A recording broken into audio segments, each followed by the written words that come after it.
The pension battle is far from over, and Kentucky is not the only state facing a pension problem. Today, we have a panel of experts.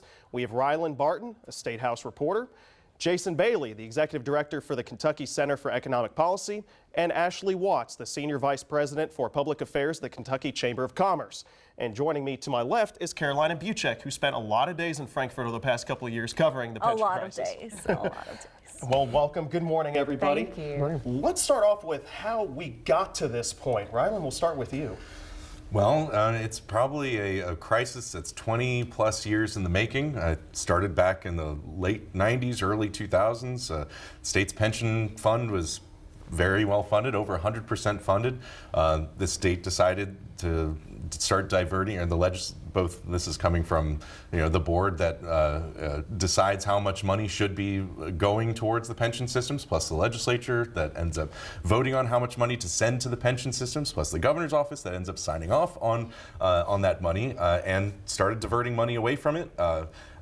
It ended up getting a lot worse during the recession once state government really had to divert funds to some other necessary services amid a bunch of other cuts. And really, recently the state's been trying to dig itself out of this big old hole.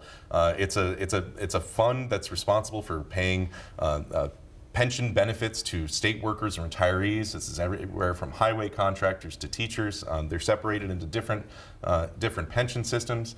After so many years of underfunding, plus there's some probably overly optimistic ideas of how much the state pension funds would be making, this kind of combination of factors has produced the crisis that we're seeing now.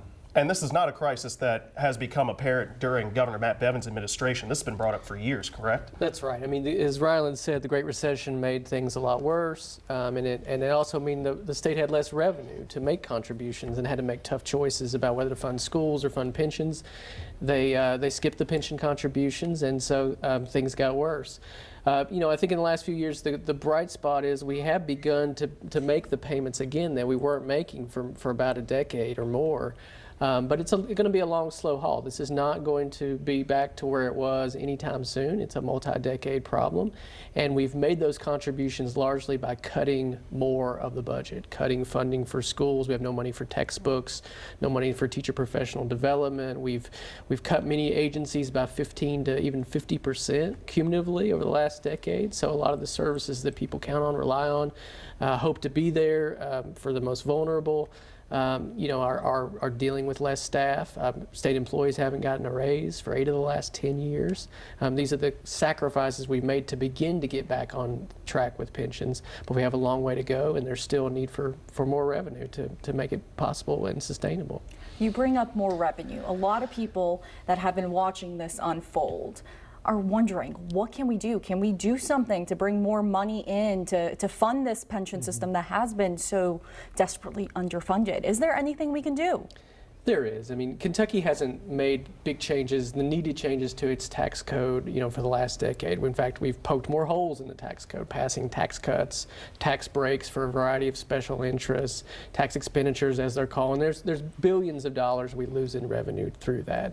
We could clean that up. We could, in a targeted way, clean some of those up and generate more revenue, so we can make those contributions and restore funding for the other things we need to do as a state.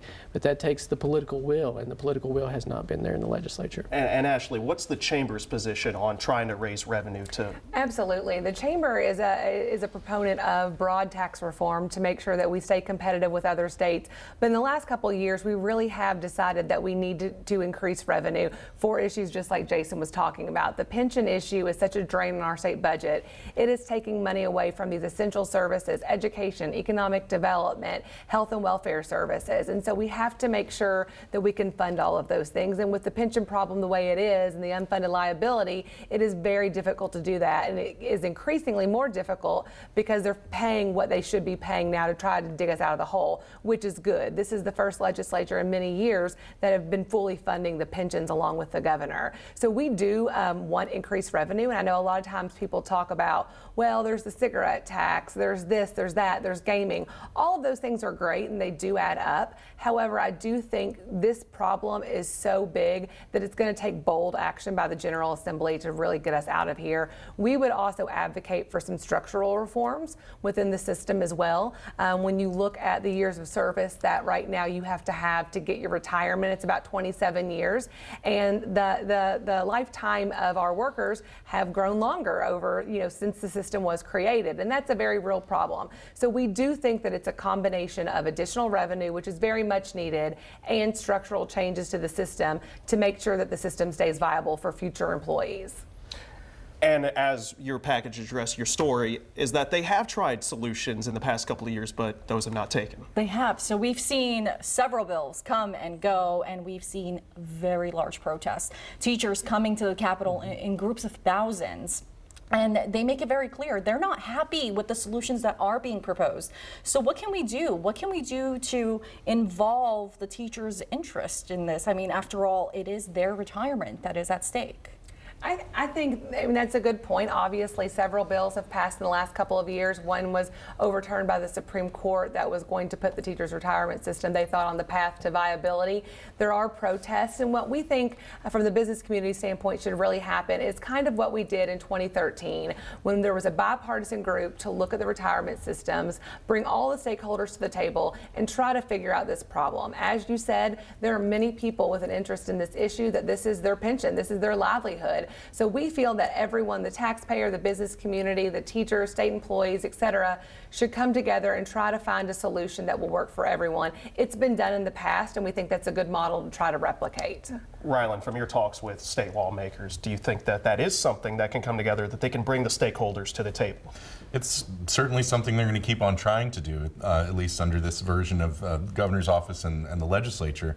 I think the real question is whether the legislature can do anything about revenue. It's something that the governor has mentioned. It's something that lawmakers keep on saying they want to do. It's something that previous governors and legislatures have said that they want to address.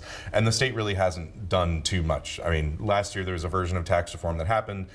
Between that and this year's legislative session has really offset most of the revenue-raising proposals or revenue-raising measures that happened with that. Kentucky has an $11 billion per year budget, and 10 out of the last 15 years, the state is, the state has struggled to meet ends meet, and that's just something that the state's going to have to, at some point, going to have to bite the bullet and either and figure out a way to make more money. So far, the only way the state's really been doing that is through cuts.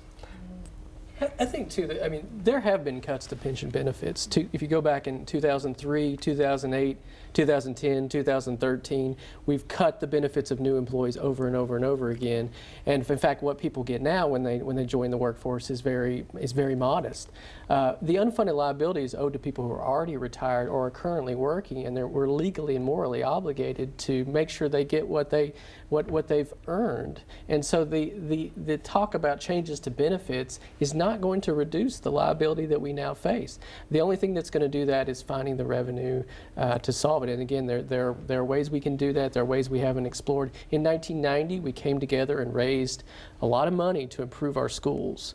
But since then, we've eroded that revenue base. All right, well, thank you, everybody, for joining us. This is certainly a conversation that will continue through the year, especially if there is a special session and next year. Thank you very much. Thank you. State of the Commonwealth will be right back.